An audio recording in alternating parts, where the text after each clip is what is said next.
আজ শনিবার 30শে শ্রাবণ 2025 সালে 16ই আগস্ট, সিংহ রাশি, সিংহ লগ্ন, লিও সাইনের জাতক জাতিকাদের আজকের দিনটি কিন্তু এক প্রকার বেশ কাটতে চলেছে।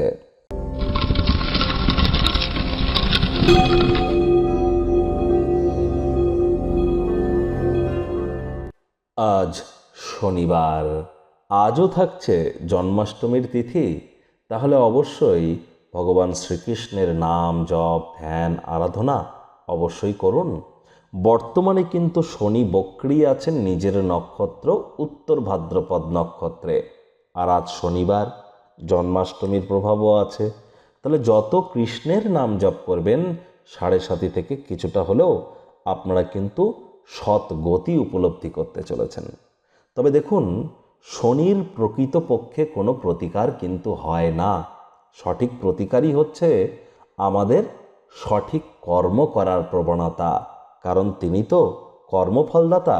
এজন্যই ভগবান শ্রীকৃষ্ণ বলেছেন, কর্মাণ্যেবাধিকারস্তে মা ফলে এসো কদাচনা মা কর্মফল হেতু ভূর্মা তে সংঘহস্ত কর্মাণি। তাহলে কর্ম করে যেতে হবে, ফলের আশা না করে। শনি মহারাজের বীজ মন্ত্র ওম প্রাং প্রিং প্রংসা শানিশ্চারায় নমা, এটিও জপ করতেই পারেন।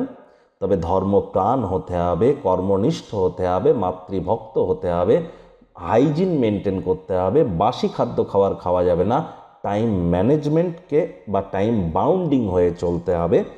একই সাথে বলবো, এই তাবিজ, কবচ, মাদুলি, জেমস্টোন, পাথর এ সমস্ত পরে কিন্তু কোনো উপকার আখেরে আপনারা পাবেন না। ভাগ্য মিটার আজ আপনাদের বলছে 7.5 আউট অফ 10, ভাগ্য আপনাদের অনুকূলেই থাকবে। তবে সম্পর্কের ক্ষেত্রে আপনাদেরকে একটু সাবধানতা অবলম্বন করেই কিন্তু চলতে হবে। আজ কায়িক পরিশ্রম হলেও শরীর মনে সতেজতা এবং তরতাজাই আপনারা অনুভব করবেন। দীর্ঘদিনের পুরনো রোগশোক অসুস্থতা থেকে আজ মুক্তি পাওয়ার দিন, পরিত্রাণ পাওয়ার দিন। ব্যস্ত সময়সূচি থাকা সত্ত্বেও শরীর মনে সতেজতাই পেতে চলেছেন। আজ লাইফকে ক্যাজুয়ালি যেন নেবেন না। জমি জায়গাতে অর্থ বিনিয়োগ করা আপনাদের ক্ষেত্রে লাভদায়ক হবে। অর্থগত ব্যাপারে আয় ইনকাম বাড়বে। নতুন উদ্যোগ পরিকল্পনার পাশাপাশি নতুন নির্মাণ কার্যের শুরুয়াত আজ করা যেতেই পারে। চাকরিজীবী যারা আছেন তাদের অফিসের পরিবেশ এক প্রকার বেশ। বস কলিগদের সাথেও ভাব ভালোবাসা বৃদ্ধি পাবে। কর্মে গতি অনুভব করবেন। নিজের মেধা দক্ষতা ট্যালেন্টের দৌলতে প্রশংসার পাত্রপাত্রীও আজ আপনারা হতেই পারেন। রাজনীতিবিদ যারা আছেন জনসংযোগ বৃদ্ধি করুন, সমাজে পপুলারিটিও বাড়বে।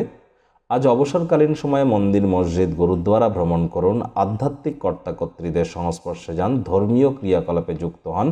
অভাবীদেরকে কিছু দান করুন। যোগব্যায়াম, ধ্যান, প্রাণায়ামের সাহায্য নিন। নিজের জীবনকে মহিমান্বিত করতে পারবেন। প্রেমিক প্রেমিকা, স্বামী স্ত্রী, ভালোবাসার মানুষের চরিত্র নিয়ে কোনো প্রকার সন্দেহবাতিক যেন হবেন না। তৃতীয় কোনো ব্যক্তিকে আপনাদের সম্পর্কের মধ্যে প্রবেশ করতে দিলে সম্পর্কের দুর্বলতা কিন্তু আরও বেড়ে যেতে পারে। আজ কিন্তু যারা বেশ কিছুদিন ধরে খুব ব্যস্ততার মধ্য দিয়ে সময় অতিবাহিত করছিলেন, নিজের জন্য সময় পেয়ে যাবেন। সময় সুযোগের সদ্ব্যবহার করুন। শিক্ষার্থী বিদ্যার্থীদের পড়াশোনায় মনোযোগ বৃদ্ধি করতে হবে। সন্তান সন্ততিদের দিকে সজাগ দৃষ্টি বজায় রাখতে হবে।